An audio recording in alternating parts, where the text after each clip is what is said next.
Hi everybody and welcome to the Money Man, Money Boy show. Another interesting round 5, another interesting week ahead. Ali, how was last week? Not good.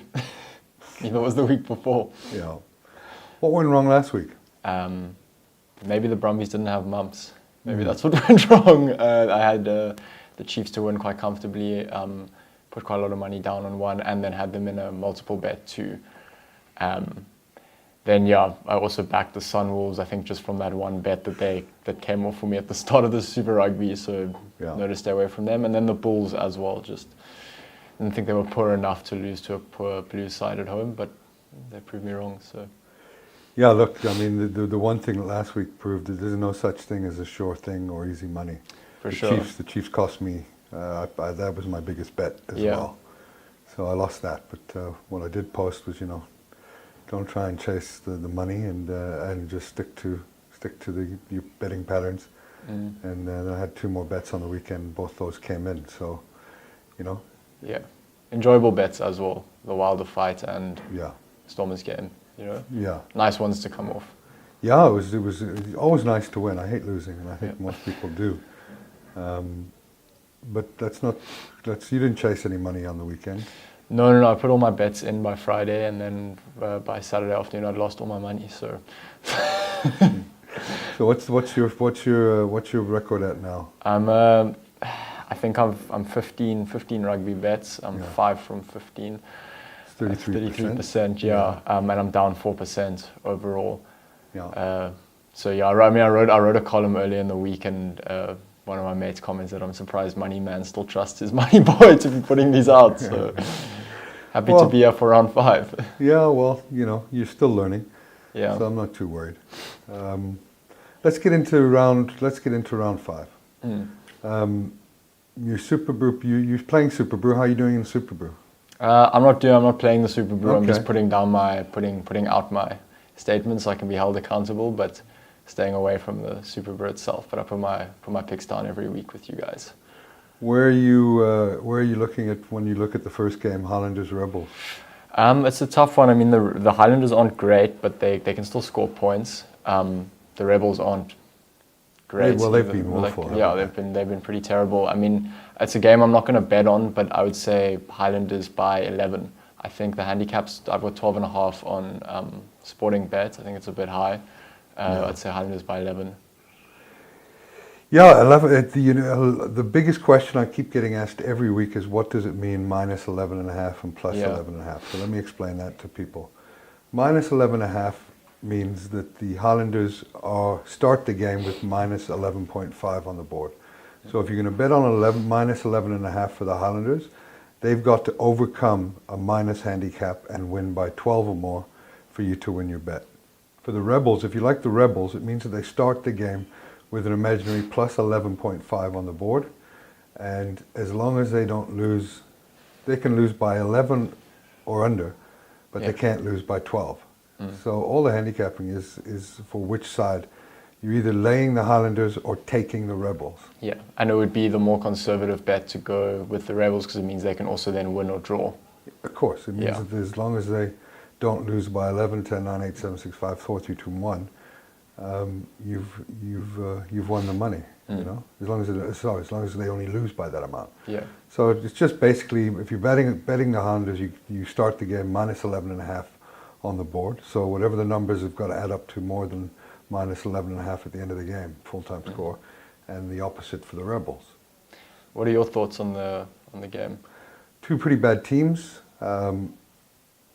It wouldn't surprise me if the Rebels won, because the Highlanders are in a transitional phase and a rebuilding phase.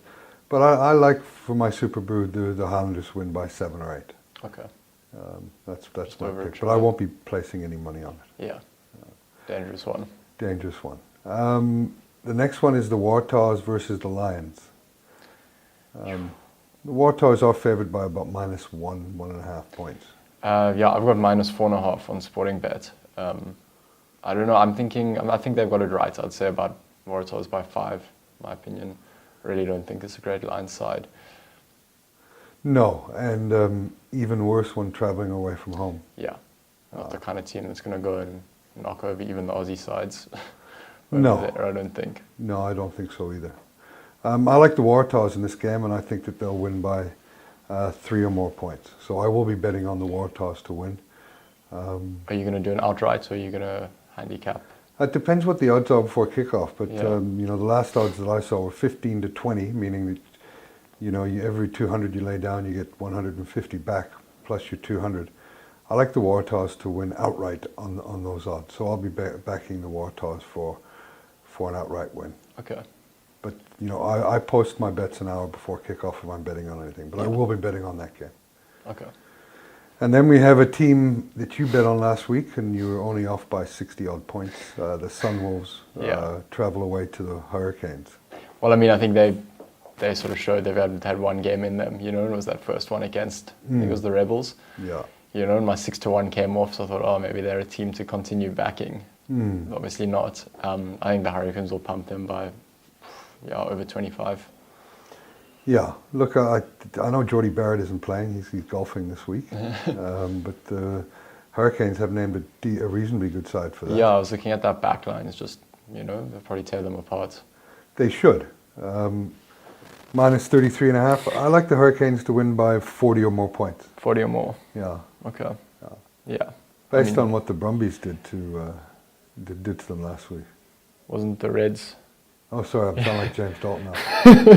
What the Reds took the Sunwolves apart. Yeah, that surprised me though. I didn't think it was a Reds side good enough to stick that many points past even the Sunwolves, And the Reds have looked pretty bad too. So yeah, they have, but they've been competitive. I mean, they were dominated in the first half in Argentina. They were pretty competitive against the Lions, even though it's a bad Lions team, but at Lions Park. And we saw how the Stormers struggled there. So looking for form, I mean, I think the Hurricanes will lay a beating on them. Yeah, I mean, my sort of feeling from the first 4 rounds of Super Rugby is that there's just a lot of average sides at the moment, and that kind of lends itself to unpredictability. It's not like you've got 2 good sides going up against each other. You've got 2 poor sides going up against each other, and it almost makes the betting a little bit more difficult. It's like, which team's going to be more poor? That was the case of the Blues and the Bulls this past weekend. Well, I picked the Blues, so I So you're not complaining? Not complaining, no. And again, picked them more on the side that they weren't like you said, they were the lesser 2 evils. Yeah. They're both 2 poor teams. And again, I said yesterday as well, I don't understand where people's optimism comes in from a Bulls point of view. Because they've lost so much talent that it's surely a rebuilding phase. And, it's basically a varsity cup, a little bit better than a varsity cup side that's playing right now. Yeah. So I don't know why it's surprising people that the Bulls are struggling, But saying that, let's move on to the Reds and the Sharks, and that's the game of the week for me, in terms of viewing and in terms of interest from a South African point of view. Bookies can't really separate these teams. Yeah, it's interesting. I mean, there's that. I think that probably comes in with the home ground advantage for the Reds. I think it'd be different story if the Sharks were facing them at home. But I definitely like the Sharks at minus 1.5. I think they'll beat them by 6. And that returns, like 100% on your money. So that's the one game that I'm definitely going to be betting on. Yeah, look, I love the way the Sharks are playing. I love watching them play. And I hope that they prove me wrong on this one, because I'm going with the Reds. I've just seen enough in the Reds to allow me to think that they're better than their form has shown. And again, it's got more to do with psychological warfare than anything else. The Sharks going home, they've won 2 out of 3. They will have felt that they've accomplished what they set out to do. I know what it's like to be on tour in the last week or last thing of wanting to get home, and your mind starts to wander about the flight and everything else. So I just like the Reds to get up and pip them by 3 points.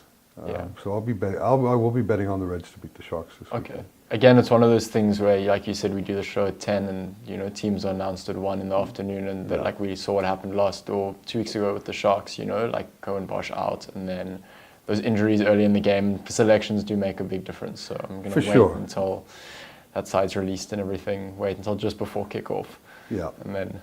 No, it's wise. I mean, and you're right, we don't know the teams yet. And I may change it, but like I said, don't bet on what I say here. I post my bets. If I don't post a bet, I'm not betting on it. And people that have followed me for a little while know that I don't bet on everything. It's It's how I try. It's how I remain profitable. Stormers Blues. It's a tough one because I mean the Stormers I think will definitely knock them over. The Blues aren't a very good side, but the Stormers haven't won their games by huge margins. Aside from that first one, since then. I mean they've got -9.5 here on Sporting Bet. I don't know. I think if they do score more than that, it'll be by 10 or 11 points, and maybe like a 21-10 kind of game. So I think I'll back the Stormers by 10 to 11, but I don't think it's going to be like a blowout. No, I don't think so either. And I'm just hoping that John Dobson resists all the noise pollution that's going on around the Stormers right now. Everybody going at Damien Willemse, having a go at him. He's young, he's a kid, let him play. Yeah. All talk of this exciting brand of rugby, that it's not exciting. What is exciting is 4-0 Stormers top of the table. Exactly. That's exciting. Yeah. So Dobbo, if you're listening, and I know you don't follow my show, but maybe one of the guys will give you a soundbite. Don't fall for all the noise pollution that's going on around. Yeah, you got not winning beautifully and not doing that. What is beautiful is 4-0. Should go 5-0 if you play the same sort of brand of rugby. I'm happy to watch that. Yeah. And winning rugby is what gets people back to the stadium. So stay the course, my friend. I think the Stormers will win, and the bookies have got this about right, 8.5. To 9 points. Yeah. The Bulls Jaguars. The Bulls Jaguars. Yeah, I don't know. I think the Bulls. It's an interesting one. I mean, they're favoured. I mean, the Jaguars are favoured, but not super heavily. I thought they would actually be favoured a little bit more heavily, considering the Bulls' run of poor form. But I'm going to go with Jaguars by 7. Yeah. Yeah. Are you betting on the game? I think again I'll see before kickoff. I think I don't want to place anything now because it always seems to happen. I'll place a bet on a Thursday, so sure of it, and something between Thursday to Saturday. Coronavirus will break out and exactly, and then maybe the Bulls will win. Yeah, the Bulls are not coached well. I don't believe. Pretty one-dimensional. Been really poor, and I don't see them beating a Jaguars team who probably have targeted this game as a game that they want to win. I think in terms of style of play, it's like the Bulls have one sort of approach, and it's one that the Jaguars can negate. And then past like number 10, there's no creativity in the back line. There's no sort of defensive awareness either, And Jaguars have shown to be quite good on attack this season. So I just don't think it's going to be, they're not going to be able to beat them at their own strength. I think they'll probably just get beaten out wide again. Yeah. There's nothing that the Bulls I've seen that would make me change my mind. Jaguars are a decent outfit. It was a tough game last week against the Stormers, but nice win again for the Stormers. I mean, there was so much, like you said, noise around it, but yeah, you would have thought that they lost the game the way the press was asking silly questions. I like the Jaguars to blow the Bulls off the field. Really? Yeah. Sure. 15 points plus. Okay. I don't think that the Bulls will offer much resistance. Yeah, do you think it's going to be one of those things where it just spirals now for the rest of the season? Well, confidence is a big thing in any sport, and the Bulls will be lacking a lot of confidence. Yeah. And it doesn't matter, the forwards won't be able to... Well, the forwards are pretty impressive. They may be able to match the might of the Jaguars, but the back line of the Jaguars, if they get front forward ball, which I imagine they will be pretty impressive. Because I was impressed with the way that the Jaguars forwards fronted up to the Stormers last week. I thought the Stormers would impose themselves physically, and they didn't really take advantage of their experience and buck props. Yeah. So for me, Jaguars by 15 plus. Okay, interesting. Yeah, I don't know if it'll be that big, but you've got more right than me so far, so we'll see when we chat this time. Well, I hope you start getting a bit more right, but don't stress, As James says, one swallow doesn't make the summer come. One bird doesn't make a swallow. Anyway, thanks for coming in all. Thanks, appreciate it, man.